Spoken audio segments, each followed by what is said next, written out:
बिहार विधानसभा चुनाव में दूसरे चरण के लिए आज थम गया चुनाव प्रचार। 3 नवंबर को 94 सीटों पर वोटिंग।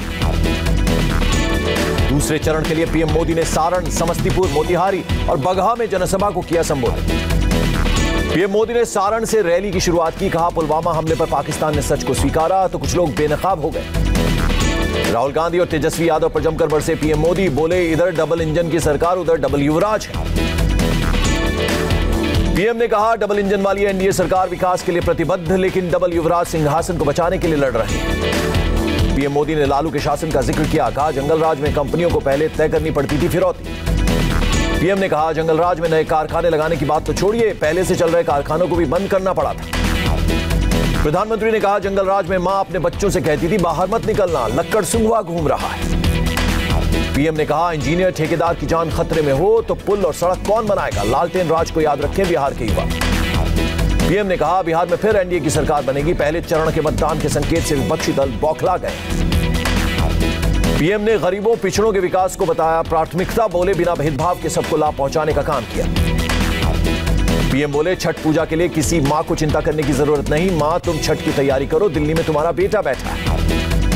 पीएम ने समस्तीपुर की रैली में महागठबंधन पर कसा तंज। कहा, एक तरफ एनडीए का गठबंधन है तो दूसरी तरफ परिवार का गठबंधन। समस्तीपुर की रैली में पीएम ने कांग्रेस पर साधा निशाना। कहा, पार्टी एक परिवार में सिमट गई। पीएम का परिवारवाद का किया जिक्र। उन्होंने कहा, परिवार वाली पार्टियां जनता को पर्सनल प्रॉपर्टी समझती हैं। प्रधानमंत्री ने कहा, विपक्षी दलों को चुनाव के वक्त गरीबों की याद आती है, चुनाव बाद परिवार का कुनबा लेकर बैठ जाते हैं। पीएम मोदी बोले, सुशासन से ये आत्मनिर्भर बनने का सपना साकार होगा। जंगल राज वाले बिहार में अच्छा माहौल नहीं दे सकते। पीएम ने नीतीश कुमार के कामों की तारीफ की। कहा, बेटियां आज बिना डरे अपने सपने पूरे कर रही हैं। पीएम मोदी ने कहा, आज लोगों को पक्का घर और मुफ्त राशन मिल रहा है। मोतिहारी में रैली में पीएम ने कहा, बिहार को फिर से बीमार होने से बचाना है। प्रधानमंत्री ने कहा, बिहार के वैभव को फिर से लौटाना हमारा मिशन। विरोधियों को अपनी तिजोरी भरने की चिंता। पीएम ने कहा, जंगल राज वालों को सिर्फ बेनामी संपत्ति छिपाने की चिंता, हमें हर घर में बल्ब जलाने की चिंता। बगहा की रैली में पीएम मोदी ने कहा, उनको न भूलें जिन्होंने राम के अस्तित्व को लेकर सवाल किया और राम मंदिर निर्माण में बाधा डाली। पीएम ने कहा, राष्ट्रहित और जनहित के लिए उठाए गए हर कदम का विरोध करना विपक्षी दलों का काम। विपक्ष के पास एनडीए के कामों का विरोध करने के लिए कोई तथ्य और तर्क नहीं, सिर्फ हताशा निराशा फैलाना इनका काम। पीएम मोदी ने कहा, अनुच्छेद 370 हटाने पर खून की नदियां बहने तक की बात कही गई थी, लेकिन आज लद्दाख और जेएनके विकास के पथ पर अग्रसर। पीएम मोदी का बयान, विपक्षी दलों ने सीएए से नागरिकता छीनने की अफवाह फैलाई, लेकिन किसी की नागरिकता नहीं छीनी।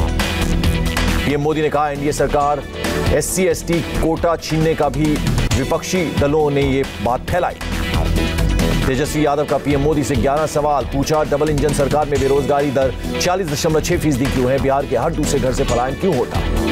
तेजस्वी का सवाल, 15 साल से एनडीए सरकार रहने के बावजूद भी बिहार में कुपोषण और भुखमरी क्यों? डबल इंजन सरकार में रिकॉर्ड तोड़ बेरोजगारी दर क्यों है? तेजस्वी ने पूछा, बिहार की डबल इंजन सरकार कुल बजट का सिर्फ 4% की जल आपूर्ति और सैनिटेशन पर क्यों खर्च करती है? तेजस्वी यादव ने कहा, सरकारी कर्मचारियों पर जब 50 साल में रिटायरमेंट लेंगे तो नीतीश 70 साल में क्यों लेंगे रिटायरमेंट?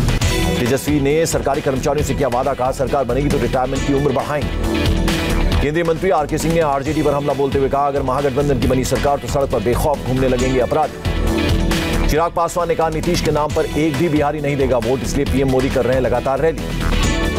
राजनाथ सिंह ने कहा, नफरत और कड़वाहट फैलाकर नहीं लड़ा जाना चाहिए चुनाव। मध्य प्रदेश के आगर मालवा और देवास में सीएम शिवराज सिंह चौहान का रोड शो। उपचुनाव के लिए प्रचार खत्म। मध्य प्रदेश के ब्याड़ा में शिवराज ने कमलनाथ को घेरा। कहा, 1.25 साल पहले झूठ बोलकर बनाई सरकार। कमलनाथ के सीएम बनने पर शिवराज ने कहा, जनता को दूल्हा दिखाया गया कोई और, जबकि फेरे किसी और ने लिए। अभी भी आइटम वाले बयान की बचाव में लगे हैं कमलनाथ। कहा, किसी का अपमान करने के लिए नहीं कहा, लेकिन फिर भी मैं खेद व्यक्त करता हूं। प्रयागराज में बलिया से बीजेपी विधायक सुरेंद्र सिंह को लोगों ने दिखाए काले झंडे। समर्थकों ने पुलिस के सामने झंडा दिखाने वालों को पीटा। पुलिस ने झंडा दिखाने वाले 3 लोगों को हिरासत में लिया। बलिया गोलीकांड के आरोपी के समर्थन में बोलने से लोगों में नाराजगी। पंजाब के सीएम ने जेपी नड्डा को लिखा लेटर। मालगाड़ी रोकने पर कहा, इसके खतरनाक परिणाम हो सकते हैं। मध्य प्रदेश के प्रोटेम स्पीकर रामेश्वर शर्मा को मिली धमकी। डीजीपी को लिखा लेटर। रामेश्वर ने आरिफ मसूद के फ्रांस वाले प्रदर्शन पर की थी टिप्पणी। शर्मा ने कहा, आगे भी लड़ता रहूंगा। कांग्रेस नेता अधीर रंजन चौधरी ने रेल मंत्री पीयूष गोयल को लिखी चिट्ठी। पश्चिम बंगाल में लोकल ट्रेन सेवाओं की बहाली की मांग। गिलगित बाल्टिस्तान को प्रोविजनल राज्य का दर्जा देने के पाकिस्तान के फैसले पर भारत ने जताया कड़ा एतराज। विदेश मंत्रालय ने कहा, गिलगित बाल्टिस्तान भारत का अभिन्न अंग, कोई भी बदलाव मंजूर नहीं। राहुल गांधी ने कहा, कृषि कानून से देश की नींव होगी कमजोर, किसानों के हित में पीएम मोदी से पुनर्विचार करने की अपील की। श्रीनगर में आतंकी और सुरक्षा बलों के बीच मुठभेड़, एक आतंकी ढेर, एक को जवानों ने जिंदा पकड़ा। एनकाउंटर ऑपरेशन में हिजबुल का कमांडर सैफुल्लाह ढेर। 2 दिन पहले सैफुल्लाह ने 3 बीजेपी नेताओं की हत्या की थी। इस साल जम्मू कश्मीर में 200 से ज्यादा आतंकी मार गिराए गए, डीजीपी दिलबाग सिंह ने दी जानकारी। राजस्थान के भरतपुर में गुर्जर आरक्षण आंदोलन ने जोर पकड़ा, पीलूपुरा में रेलवे ट्रैक पर धरना। प्रदर्शन के दौरान रेलवे ट्रैक पर लेट गए कुछ आंदोलनकारी, कुछ लोगों ने पटरियां उखाड़ने की कोशिश की। दिल्ली मुंबई रेलवे ट्रैक पर आंदोलन करने का असर, 7 ट्रेनों को डायवर्ट किया गया। आरक्षण के मुद्दे पर गहलोत सरकार ने नहीं बनी है बात, आरक्षण आंदोलन गुट भी दो खेमे में बटा। कर्नाटक के स्थापना दिवस पर अलग राज्य की उठी मांग, कलबुर्गी में सड़क पर उतरे लोग। निकिता हत्याकांड के खिलाफ बल्लभगढ़ में महापंचायत के बाद जबरदस्त बवाल, भीड़ ने की आगजनी और तोड़फोड़। शख्स ने कांग्रेस विधायक पर इंसाफ के नाम पर सियासत करने का लगाया आरोप, पंचायत से कुछ लोगों को बाहर निकालने पर बढ़ी नाराजगी। महापंचायत में निकिता के हत्यारों को फास्ट ट्रैक कोर्ट से जल्द फांसी की सजा देने की मांग। भीड़ ने हाईवे को किया जाम, दुकानों में तोड़फोड़ और पुलिस पर पत्थरबाजी। उग्र भीड़ को काबू में करने के लिए पुलिस ने भाजी लाठियां, हुड़दंगियों की पहचान में जुटी पुलिस। निकिता हत्याकांड पर बोले सीएम मनोहर लाल खट्टर, लव जिहाद पर कानून बनाने की सोच रही है सरकार। गाजीपुर में बाहुबली विधायक मुख्तार की पत्नी और बेटों के होटल पर चला बुलडोजर, अतिक्रमण के हिस्से को ध्वस्त किया गया। मुंगेर में अवैध तरीके से लाठीचार्ज करने वाले पुलिसकर्मियों पर कार्रवाई, पुलिस वालों पर एफआईआर दर्ज। हैदराबाद में रघुनंदन राव के रिश्तेदार के पास से 1 करोड़ रुपए बरामद, उपचुनाव में बीजेपी टिकट पर चुनाव लड़ रहे रघुनंदन। मेरठ के मवाना से भारी मात्रा में पटाखे बरामद, पुलिस ने 6 लोगों को गिरफ्तार किया, 2 आरोपी फरार। सोनभद्र में इंटरस्टेट ड्रग रैकेट का भंडाफोड़, यूपी एसटीएफ ने 294 किलो गांजा के साथ 2 लोगों को गिरफ्तार किया। पुणे में 10 गाड़ियों में तोड़फोड़ का मामला, 100 से ज्यादा बदमाशों ने की थी तोड़फोड़, सीसीटीवी फुटेज आई सामने। चेन्नई एयरपोर्ट पर 10 लाख से ज्यादा का सोना जब्त, दुबई से आए यात्री के पास से कस्टम ने गोल्ड केस से बरामद किया। देश में एक दिन में कोरोना के 46,964 नए केस, कुल आंकड़ा 81,84,000 के पार। देश में एक दिन में कोरोना से 470 लोगों की मौत, अभी तक 1,22,111 लोगों ने तोड़ा दम। दिल्ली में लगातार चौथे दिन कोरोना के 5,000 से ज्यादा केस, 24 घंटे में 5,062 लोग संक्रमित, 41 मरीजों ने गंवाई जान। महाराष्ट्र में 24 घंटे में 5,369 लोग संक्रमित, 113 लोगों की गई जान। महाराष्ट्र में 24 घंटे में 58 पुलिस वाले कोरोना संक्रमित, अब तक 284 पुलिसकर्मियों की हो चुकी है मौत। उत्तर प्रदेश में 24 घंटे में कोरोना के करीब 2,000 नए केस, सक्रिय मामलों की तादाद 23,323 हुई। लखनऊ में टीबी का टीकाकरण अभियान शुरू, गोल्डन कार्ड वितरण अभियान का भी शुभारंभ। बिहार में कोरोना केस में भारी गिरावट, एक दिन में केवल 777 लोगों की रिपोर्ट पॉजिटिव आई। ओडिशा में एक दिन में कोरोना के 1,709 पॉजिटिव केस, 11 लोगों ने तोड़ा दम। राजस्थान में कोरोना से आज 10 लोगों की गई जान, अब तक 1,98,000 से ज्यादा संक्रमित।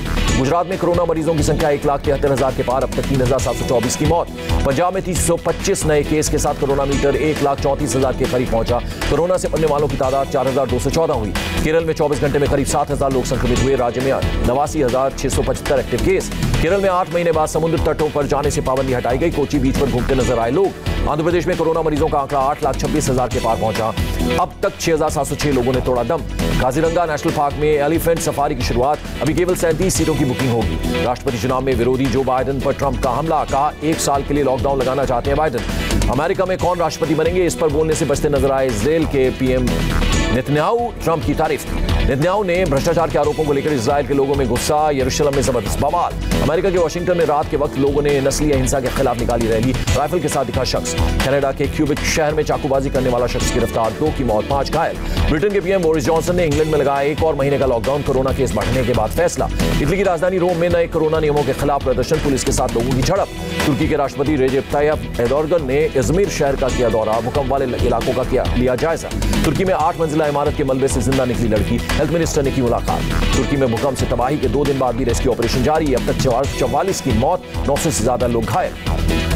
पूर्वी फिलीपींस में गोनी तूफान का कहर, 225 किलोमीटर प्रति घंटे की रफ्तार से टकराया तूफान। इस साल दुनिया भर में आए तूफानों में सबसे ज्यादा ताकतवर है गोनी तूफान, 10 लाख से ज्यादा लोग सुरक्षित जगहों पर पहुंचे।